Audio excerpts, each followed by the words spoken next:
نحمده الکریم اما بعد اعوذ باللہ من الشیطان الرجیم بسم اللہ الرحمن الرحیم ان الذین بشک وہ لوگ یکتمون جو چھپاتے ہیں ما انزل اللہ من الکتاب جو کچھ نازل کیا اللہ نے کتاب ویشترون اور لیتے ہیں بہی اس کتاب پر ثمناً قلیلا تھوڑا سا معاوضہ اولئک یہی لوگ ما یأکلون وہ نہیں بھرتے فی بطونہم اپنے پیٹوں میں الا النار سوائے آگ کے ولا یکلمہم اللہ اللہ تعالیٰ ان سے بات نہیں کرے گا یوم القیامت قیامت کے دن ولا یزکیہم اور نہ ان کا تزکیہ کرے گا نہ ان کو پاک کرے گا ولہم عذاب علیم اور ان کے واسطے دردناک عذاب ہے۔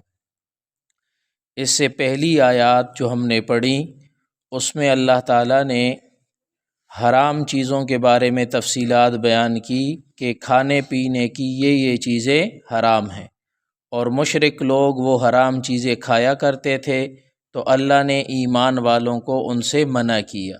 اب ان آیات میں یہودی جو حرام خوری کرتے تھے اور حرام چیزیں کھاتے تھے ان کے بارے میں اللہ تعالیٰ بیان فرما رہے ہیں، اور ضمناً گویا ایمان والوں کو تنبیہ کی جا رہی ہے کہ تم نے اس حرام خوری سے خود کو محفوظ رکھنا ہے۔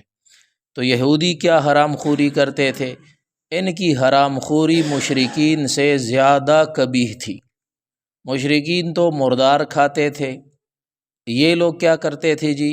یہ لوگ اللہ کی کتاب یعنی تورات جو اللہ تعالیٰ نے ان کو دی تھی اس کے اندر جو صحیح تعلیمات تھیں ان کو چھپاتے تھے، اور غلط قسم کی تعلیمات لوگوں کو بتاتے تھے جس میں لوگوں کی خواہشات کی پیروی ہوتی تھی، اور پھر اس پر لوگوں سے شکرانے اور نذرانے لیتے تھے، اور وہ شکرانے اور نذرانے جو ہے وہ استعمال کرتے تھے، ان کو کھاتے تھے، تو پیسے لے کر غلط فتوے دیتے تھے، اور صحیح فتویٰ اور صحیح بات کیا کر دیتے تھے؟ چھپا دیتے تھے۔ تو اللہ رب العزت نے ان لوگوں کے بارے میں بیان فرمایا کہ یہ جو کچھ کھا رہے ہیں یہ آگ کھا رہے ہیں، یہ جہنم کی آگ ہے جو پیٹ میں بھر رہے ہیں۔ اب جتنا بھی لذیذ کھانا ہو اگر اس کے اندر زہر بھر دیا جائے تو زبان کو تو وہ لذیذ لگے گا لیکن اندر جا کے وہ آگ لگا دے گا اور انسان کو منٹوں میں ہلاک کر دے گا۔ تو یہ یہودی جو شکرانے نذرانے لیتے تھے غلط تعلیمات لوگوں کو سکھا کر، اگرچہ کہ ان پہ بڑی مزیدار چیزیں وہ کھاتے ہوں لیکن در حقیقت وہ جہنم کی آگ تھی جو وہ پیٹوں کے اندر بھر رہے تھے۔ یہ تو ان کا دنیا کا وبال ہو گیا کہ وہ حرام جو پیٹوں میں جا رہا تھا اس کی نحوست ان پہ پڑ رہی تھی۔ آخرت میں کیا ہوگا؟ آخرت کے بارے میں اللہ نے 3 سزائیں ذکر کی ہیں۔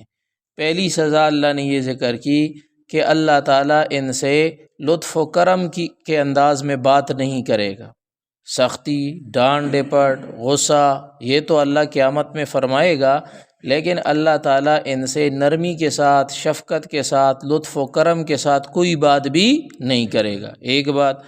دوسرا یہ کہ اللہ تعالیٰ ان کا تزکیہ نہیں کرے گا۔ تزکیہ کا معنی ہوتا ہے صفائی۔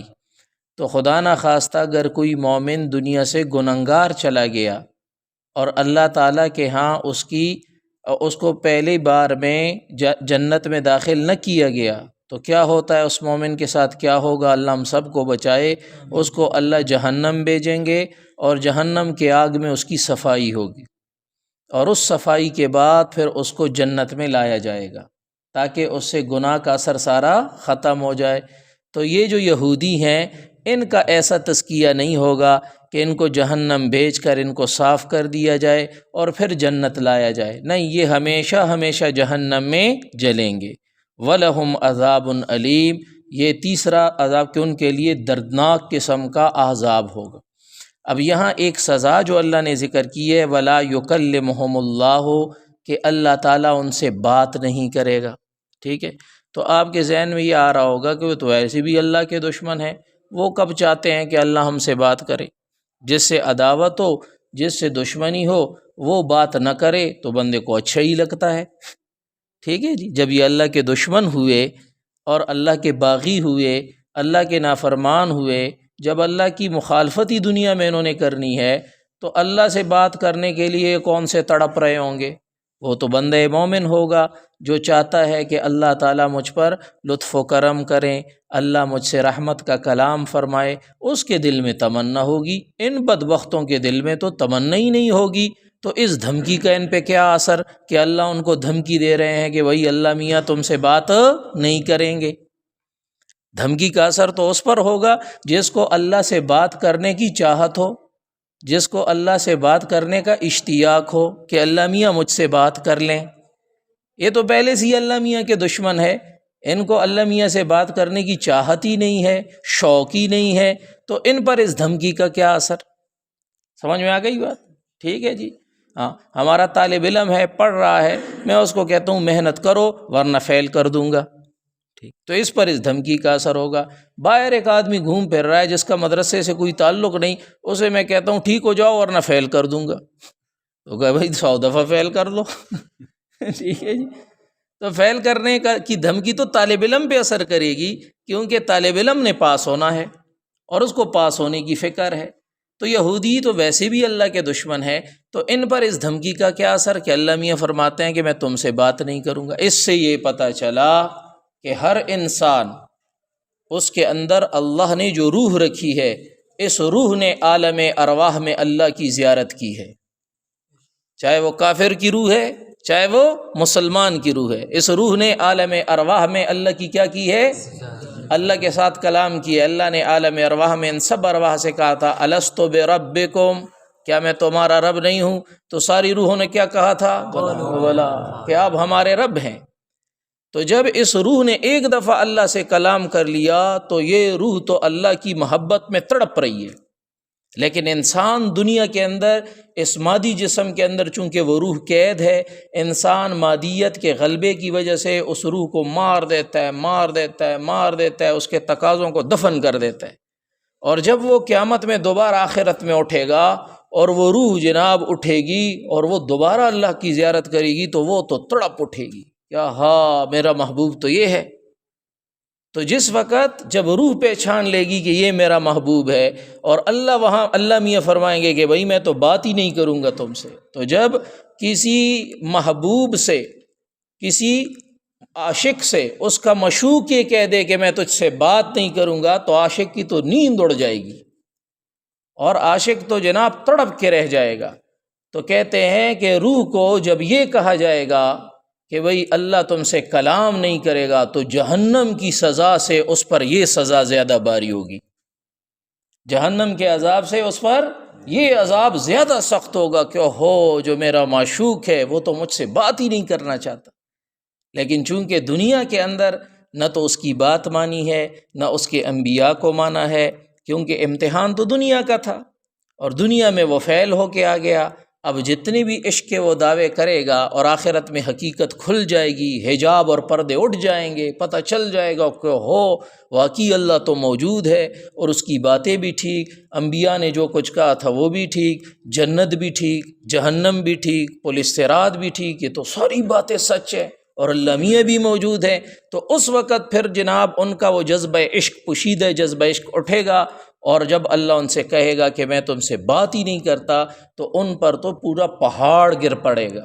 تو اس دھمکی کا یہ جناب ان پر کیا ہوگا؟ اثر ہوگا، اور یہ بے التفاتی، اللہ کی طرف سے بے توجہی، یہ گویا جہنم سے زیادہ ان پر سخت عذاب ہوگا۔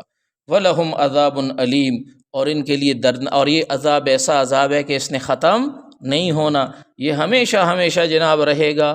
جہنم بھی دائمی، جہنم کا عذاب بھی دائمی، اور جہنمیوں کی وہاں سکونت بھی دائمی۔ تو ایمان بہت بڑی دولت ہے۔ یہودی جو یہ کرتے تھے کہ اللہ کی کتاب کو چھپاتے تھے، اس میں مسلمان علماء کو بھی تنبیہ ہے کہ اللہ کی کتاب میں جو کچھ ہے یہ صاف صاف امت کے سامنے رکھنا چاہیے، واضح طور پہ رکھنا چاہیے، اس میں سے کوئی بات چھپانی نہیں چاہیے۔ وَيَشْتَرُونَ بِهِ ثَمَنًا قَلِيلًا، اس سے بدتر لوگ وہ ہیں کہ بات چھپانے کے ساتھ ساتھ اس طرح کے فتوے بنا کے دیتے ہیں کہ اس پہ پیسے بھی کما سکیں، اس پہ کیا کما سکیں؟ پیسے بھی کما سکیں، مالی مفادات حاصل کر سکیں۔ غلط مسئلہ بتا کر صرف کس لیے کہ مجھے پیسوں کا مفاد ملے گا، مالی مفاد ملے گا، یہ یہودیوں کی عادت ہے۔ یہ کس کی عادت ہے؟ یہودیوں کی۔